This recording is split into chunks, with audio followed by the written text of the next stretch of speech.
This is Professor Pelton. This is part 4 of chapter 5, section 2. So now we're going to do some graphing and use all the end behavior stuff we learned before. Do the intercepts this time and add in the zeros of the polynomial function, otherwise known as the x-intercepts. That's what the zeros are, because essentially the y value is 0 at an x-intercept, right? So you set it equal to 0. Okay, so let's do all this. All right, so I'm going to set this equal to 0 first to get the zeros. So x to the third plus 3x squared minus x minus 3. So there's a variety of factoring methods you'll need. So this one looks like a grouping method. So I'm going to group the first two together, factor out an x squared. So I get x plus 3. Then I'm going to group the second two together. And from those, I'm going to factor out a negative 1. Oops. And now they both have a binomial in common. So I'm going to factor out an x plus 3 from each of those. I'm going to be left with x squared minus 1. Okay, so now it's fully factored. I can solve them individually. So x plus 3 is 0, and x squared minus 1 is 0. So minus 3, so x equals negative 3. So x squared equals 1, or x equals plus or minus the square root of 1, or x equals plus or minus 1. So essentially, at negative 3, negative 1, and positive 1 are my x-intercepts, right? X-intercepts, negative 3, 0, negative 1, 0, and 1, 0, which is why they're called zeros. And my y-intercept, x is 0, right? So if I plug in 0 for x, what do I get? I get y equals 0 to the third plus 3 times 0 squared minus 0 minus 3. So essentially I get negative 3. Okay, so we used our Algebra 1 skills. Now we need to use our advanced skills now for end behavior. So we know that this leading term is third power, which is odd, which means it goes in the opposite directions, but the coefficient is 1, which is positive. So in the positive direction, I'm going to go to infinity. In the negative direction, I'm going to go to negative infinity. Okay. So as a result, I have two changes in direction based on the n minus 1 rule, the fact that it's 3. So if I go up through this, one change in direction, two changes in direction. So I used x-intercepts, y-intercepts, and end behavior to complete this graph. As to how far down, up and down these go, it'll need calculus for that, but this is close enough for now.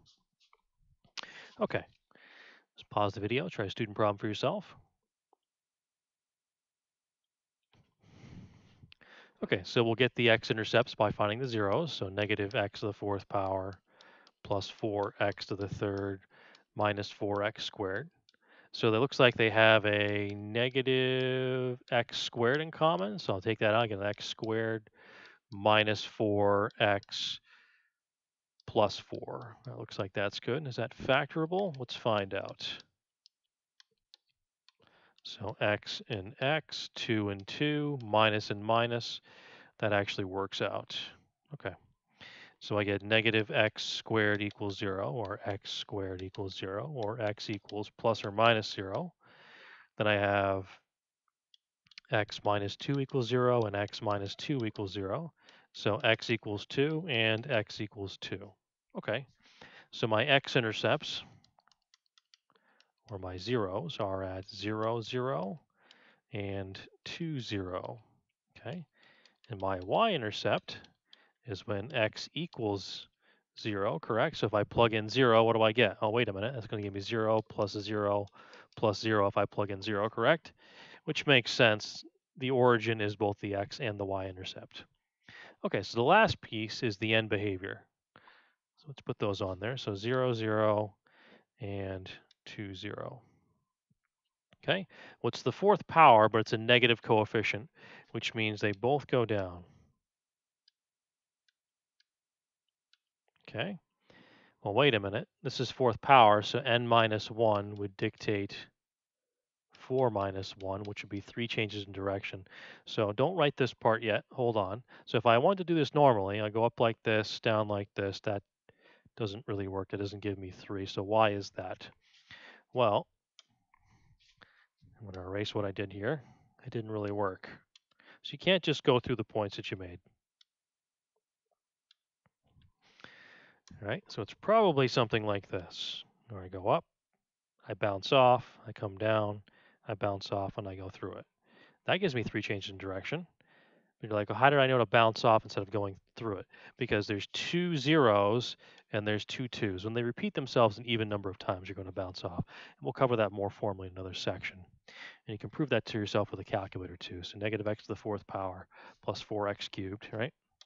So we'll go to a graph, and we'll do negative 1 times x to the 4th power plus 4x to the 3rd minus 4x squared, and you can see it clearly bounces off. And that's something that has to do with the number of times that an answer repeats, essentially.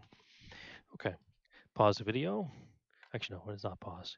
All right, so let's just do some quick graphs here.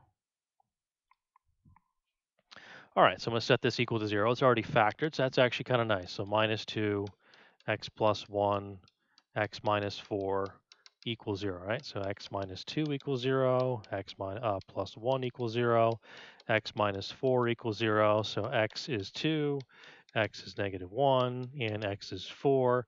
So those are the zeros, hence the intercepts, right?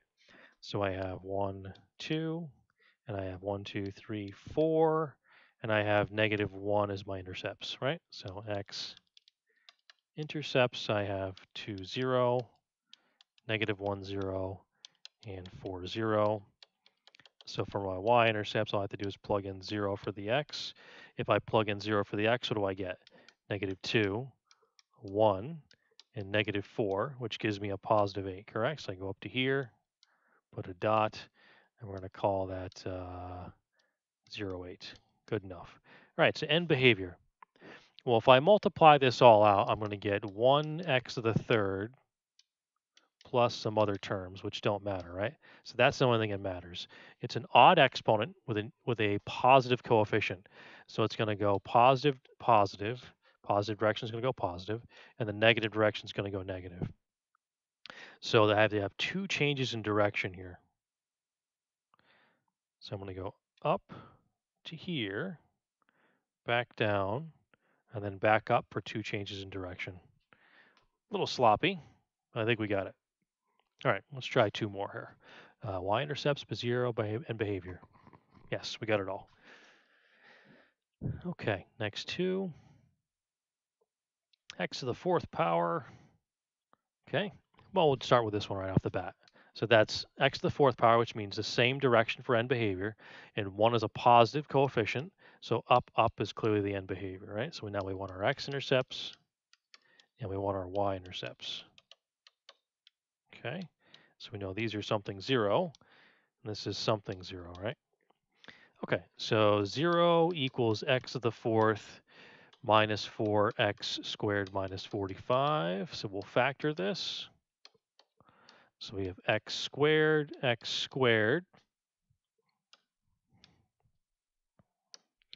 Okay, so this is 1 times negative 45.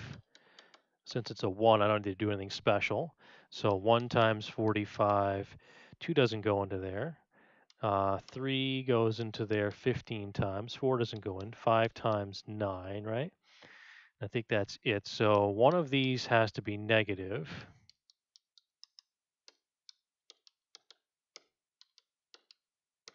And we're trying to get a negative 4, so that looks like that's the outcome. So positive 5, negative 9, right? That'll work. So we have x squared plus 5 is equal to 0, and x squared minus 9 is equal to 0. So x squared is equal to negative 5, or x is equal to plus or minus the square root of negative 5. So that's imaginary, so that's fine. So x squared is 9, or x equals plus or minus 3 when I do the square root. So those are my only real answers. The other ones are imaginary, right, with the I. So we have 3 and we have negative 3, correct? 1, 2, 3, 1, 2, negative 3. All right, so if I plug in a y-intercept, I'm going to get 0 minus 45 when I plug in 0. So I'm going to get negative 45, right? So down here somewhere, is a 0, comma, negative 45. All right, so my end behavior, if I do n minus 1, I get 3, right? So I'm going to go down here. But it's probably 1 less than that, to be honest, because 3 is the most it could be. That's 1 less, so we'll say 2. That's fine. Just can't be more than that. Might be 1 more in between somewhere, but that's good enough for now. Okay, last one. I think remember the n minus 1 rule dictates the most changes in direction. Okay, so end behavior, this is the third power, but it's a positive coefficient of 2. So positive direction goes positive, and the negative direction goes negative, right? All right, so now we need what's in between. So 0 equals 2x to the third minus 6x squared minus 20x. So I can factor out a 2x, right? So if I do that, I'm left with x squared minus 3x minus 10. So I think I can factor again, right? Since that's a 1, that doesn't change anything underneath. So that gives me negative 10 when I multiply, right? So 1 times 10, 2 times 5. Well, one of these has to be negative. And I want a negative 3, so that's going to be the answer. So positive 2, negative 5. So 2x equals 0. X plus 2 is equal to 0. And x minus 5 is equal to 0. So if I divide by 2, x is 0, minus 2, x is negative 2, and add 5, x is 5, right? Okay, so my x-intercepts are 0, 0, negative 2, 0, and 5, 0. 1, 2, 3, 4, 5, 0, 0, and then negative 2, 0. Okay, so y-intercept is 0, comma something. So if I plug in 0, I'm going to get 0, 0, 0, right? Which makes sense because 0, 0 is both the x and the y-intercept. All right, so n minus 1 rule. Well, it's a third exponent, so 3 minus 1 is 2. So if I go up through here, 1, 2. Perfect. I kind of missed the 0, 0 there a little bit. We generally have a good idea. All right, that is the end of part 4.